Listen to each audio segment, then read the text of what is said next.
সূরা ইয়াসিনের ৪১ নম্বর আয়াত, আউযু বিল্লাহি মিনাশ শাইতানির রাজিম। ওয়া আয়াতুল লাহুম আন্না হামালনা যুররিয়াতাহুম ফিল ফুলকিল মাশহুন। তাদের জন্য একটি নিদর্শন এই যে আমি তাদের সন্তান-সন্ততিকে বোঝাই নৌকায় আরোহণ করিয়েছি। তাহলে এখানে আমরা দেখি এই আয়াতটাও শুরু হয়েছে ওয়া আয়াতুল লাহুম দিয়ে। তাহলে আল্লাহ ২ সেট এক্সাম্পল আমাদের সামনে দিয়েছেন, নিদর্শন আমাদের সামনে বর্ণনা করেছেন। এখন থার্ড সেট নিদর্শন আল্লাহ সুবহানাহু ওয়া তাআলা উল্লেখ করতে যাচ্ছেন। আগের ভার্সগুলোতে আমরা দেখেছি আল্লাহ যে ডিভাইন পাওয়ার এবং উইজডম এই পৃথিবী সৃষ্টি করার ব্যাপারে এবং আসমান এবং জমিন সৃষ্টি করার ব্যাপারে। তারপরে আমরা দেখেছি যে আসমানে যে পরিবর্তনগুলো হচ্ছে সেগুলোর ব্যাপারে আল্লাহ সুবহানাহু ওয়া তাআলা আমাদেরকে জানিয়ে দিয়েছেন। আর এখানে আল্লাহ আমাদেরকে জানাচ্ছেন সমুদ্রের যে পরিবর্তনগুলো সেখানে আল্লাহ সুবহানাহু ওয়া তাআলার নির্দেশ কিভাবে পালিত হচ্ছে আমরা সেটাও দেখতে পাই। এবং এখানে যে উদাহরণটা দেওয়া হয়েছে সেটা হচ্ছে যে এই সমুদ্রের বুকে যখন বা পানির বুকে যখন নৌকায় আরোহণ করা হয়েছে তাদের সন্তান-সন্ততিকে। এখানে ওয়ায়াতুল লাহুম আন্না হামালনা যুররিয়াতাহুম বলা হয়েছে। সো যুররিয়া শব্দের অর্থ হচ্ছে অফস্প্রিং, সন্তান বুঝানোর জন্য অথবা জেনারেশন বুঝানোর জন্য বুঝানো হয়ে থাকে। সো একদিকে এটা হচ্ছে পরবর্তী জেনারেশন বুঝানোর জন্য যেমন ব্যবহৃত হয়, আরাবিকে এই যুরিয়া শব্দটা ব্যবহার হয় তাদের অ্যানসেস্টর বুঝানোর জন্য, যে তাদের পূর্বে যারা এসেছিল তাদেরকে বুঝানোর জন্য। ম্যাক্সিমাম তাফসীরকারগণ বলেছেন যে এইখানে যুরিয়া বলতে আমাদের যেই পূর্বপুরুষ যারা ছিল তাদের কথা এখানে বলা হয়েছে। সো আল্লাহ এখানে বলছেন যে আরেকটা নিদর্শন তাদের জন্য আল্লাহর শক্তির, সেটা হচ্ছে যে আল্লাহ এই সাগরকে আমাদের অনুগত করে দিয়েছেন যেন সেখানে আমরা নৌকা বা জাহাজ চালাতে পারি। সো এখানে মোস্ট সিগনিফিকেন্টলি যেই কথা বলা হয়েছে ইতিহাসের ভিত্তিতে সেটা হচ্ছে নূহ আলাইহিস সালামের কথা বলা হয়েছে। যেখানে আমরা জানি যে শেষ পর্যন্ত যখন নূহ আলাইহিস সালাম দাওয়াত দিতে তারা খুব মুষ্টিমেয় কয়েকজন মানুষ শুধুমাত্র তার অনুসরণ করল, তখন আল্লাহ সুবহানাহু ওয়া তাআলা তাকে একটা জাহাজ বানানোর নির্দেশ দিলেন এবং সেটাই পৃথিবীর প্রথম জাহাজ যেটা বানানো হয়েছিল। এবং সেখানে আল্লাহ সুবহানাহু ওয়া তাআলা নূহ আলাইহিস সালামকে নির্দেশ দিলেন যারা হচ্ছে ঈমান এনেছিল সে তাদেরকে, এবং তার সাথে সাথে হচ্ছে প্রত্যেক প্রজাতি থেকে অ্যানিমেল, বার্ডস সবকিছু থেকে একজোড়া করে প্রাণী সেখানে উঠানোর জন্য। সো সেখান থেকে আমরা জানি যে যখন নূহ আলাইহিস সালামের সময়ে মহাপ্লাবন হলো, সেই নৌকায় যারা ছিল তারাই শুধু জীবিত ছিল আর বাকি সবাই আসলে নিশ্চিহ্ন হয়ে গিয়েছে পৃথিবী থেকে। সো নূহ আলাইহিস সালামের সেই যারা তখন পর্যন্ত বেঁচে ছিল, নৌকায় ছিল, তাদের থেকেই হচ্ছে পরবর্তী প্রজন্ম এসেছে এবং সেখান থেকেই আসলে আমাদেরও জন্ম। তাহলে এখান থেকে এই যে নিদর্শনের কথা বলা হয়েছে সেই পূর্বপুরুষদের কথা বলা হয়েছে যাদের থেকে আজকে এই পুরো পৃথিবীতে মানুষ ছড়িয়ে পড়েছে। সো এখানে আমরা দেখি বলা হচ্ছে যে ফিল ফুলকি মাশহুন। সো ফালাক শব্দটা আমরা আগেও দেখেছি, সেখান থেকে ফুলক শব্দটার অর্থ হচ্ছে জাহাজ বুঝানো হয়ে থাকে, আর মাশহুন শব্দটার অর্থ হচ্ছে কোনো কিছু দিয়ে ভর্তি করে নেওয়া। তাহলে এখানে আমরা দেখি আল্লাহ সুবহানাহু ওয়া তাআলা এই মাশহুন শব্দটা বলে যেটা এসেছে শাহানা অর্থ থেকে, যেটা অর্থ হচ্ছে কোনো কিছুকে কোনো কিছু দিয়ে ভর্তি করা। যেমন একটা নৌকায় যখন জিনিস উঠানো হয় কমপ্লিট ক্যাপাসিটি অনুযায়ী যখন এটাকে ফুল করা হয়, পরিপূর্ণ করে দেওয়া হয়, তখন সেটাকে শাহানা বলা হয়ে থাকে। সো এটা হচ্ছে আল্লাহ সুবহানাহু ওয়া তাআলার পক্ষ থেকে একটা মিরাকুলাস সাইন যে তিনি এই মহাপ্লাবনের সময় এই জাহাজটা বানানোর শিক্ষা নূহ আলাইহিস সালামকে দিয়েছিলেন এবং সেই জাহাজ বোঝাই হয়েছিল তখনকার যে জীবিত যারা ছিল, যারা আল্লাহর অনুগত ছিল তাদের কে দিয়ে। তো প্রথমে আমরা দেখি আল্লাহ এখানে যেই ৩ সেট নিদর্শন আমাদেরকে দিয়েছেন। প্রথমে আল্লাহ বলছেন যে তুমি নিচের দিকে তাকাও, মাটির দিকে তাকাও এবং মাটির দিকে তাকিয়ে দেখো একটা মৃত মাটিকে বৃষ্টির দিয়ে কিভাবে আমি জীবিত করছি এবং সেখান থেকে ফল, ফুল তোমাদের জন্য প্রয়োজনীয় জিনিস আমি সাপ্লাই দিচ্ছি। তারপরে তিনি বললেন তোমরা আকাশের দিকে তাকাও। আকাশের দিকে তাকালে আমরা চাঁদ, সূর্য দেখতে পাচ্ছি, দিন এবং রাতের পরিবর্তন দেখতে পাচ্ছি এবং সেটা দেখে তোমরা দেখো যে কোন সুপার পাওয়ার এটাকে কন্ট্রোল করছে। তারপরে তিনি বলছেন যে এখন তোমরা পানির দিকে তাকাও এবং সেই পানির দিকে তাকিয়ে তোমরা দেখো যে কিভাবে সেই পানিকে তোমাদের অনুগত করে দেওয়া হয়েছে। সো আল্লাহ সুবহানাহু ওয়া তাআলা এই পৃথিবীর চারদিকে যেদিকেই আমরা তাকাই না কেন সমস্ত কিছুকে আমাদের জন্য নিয়ামত বরকতময় করে দিয়েছেন এবং এর মাধ্যমে যেন আমাদের জীবনটা সহজ হয়, আমরা সুযোগ পাই। এই যে ট্রান্সপোর্টেশনের সুযোগ আল্লাহ সুবহানাহু ওয়া তাআলা আমাদেরকে দিয়ে দিয়েছেন, এটা যদি না থাকতো তাহলে ট্রাভেলিং আমাদের জন্য কত কঠিন হতো, এক জায়গা থেকে আরেক জায়গায় যাওয়া কত কঠিন হতো।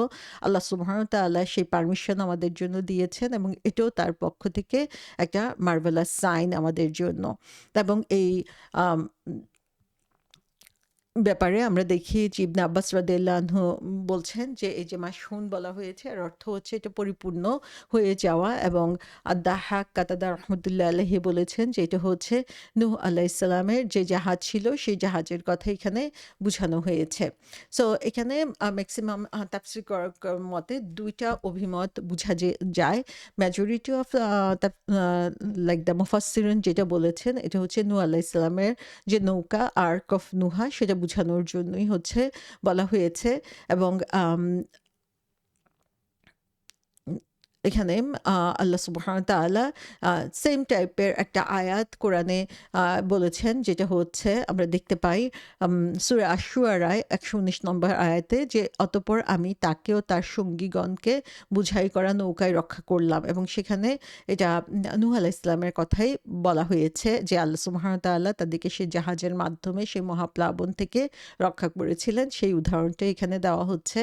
আর মাইনরিটি মুফাসসিরিন যারা তারা বলেছেন যে আল্লাহ এখানে ইন জেনারেল জাহাজের মাধ্যমে আমরা যেই ট্রাভেল করে থাকি সেটাকে বুঝানো হয়েছে।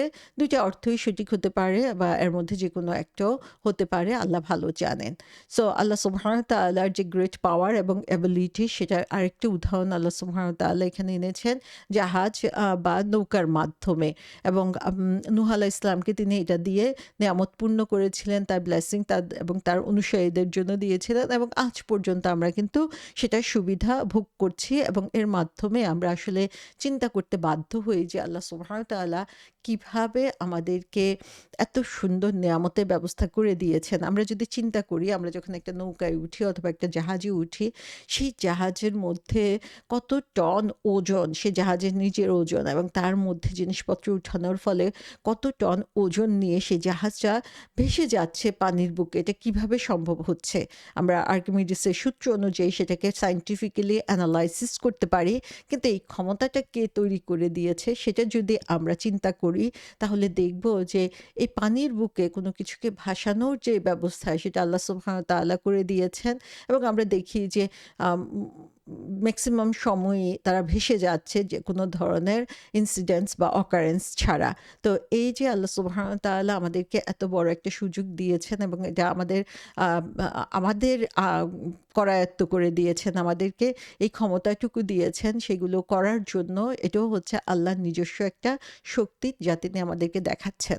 ৪২ নম্বর আয়াতে সেটাকে আল্লাহ সুবহানাহু ওয়া তাআলা বলছেন যে ওয়া খালাকনা লাহুম মিন মিসলিহি মা ইয়ারকাবুন, যে এবং তাদের জন্য নৌকার অনুরূপ যানবাহন সৃষ্টি করেছি যাতে তারা আরোহণ করে।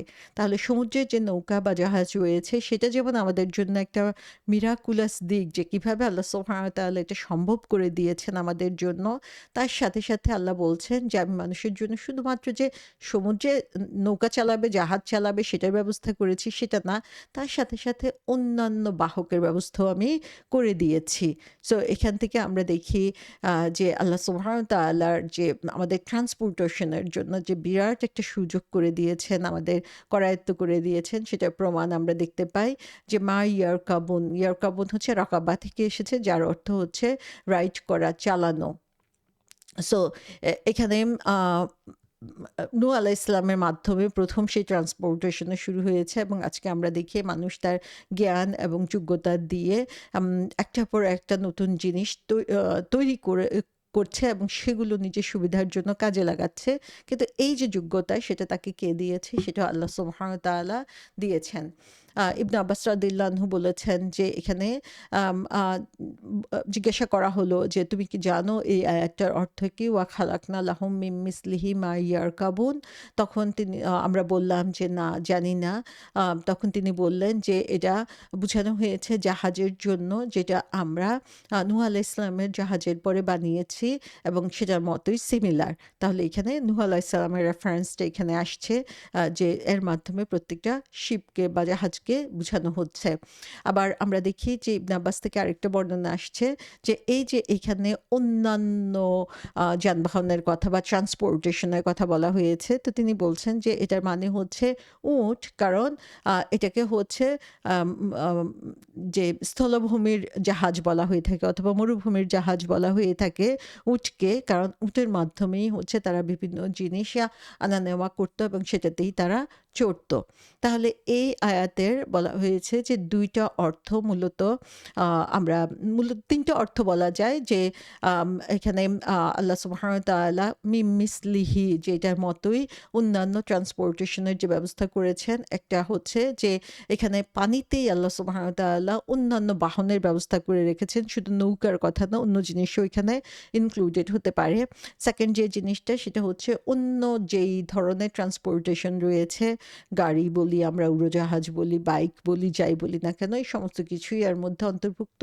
আরেকটা হচ্ছে উটের কথা বলা হতে পারে, যেটা হচ্ছে মরুভূমির জাহাজ বলা হয়ে থাকে।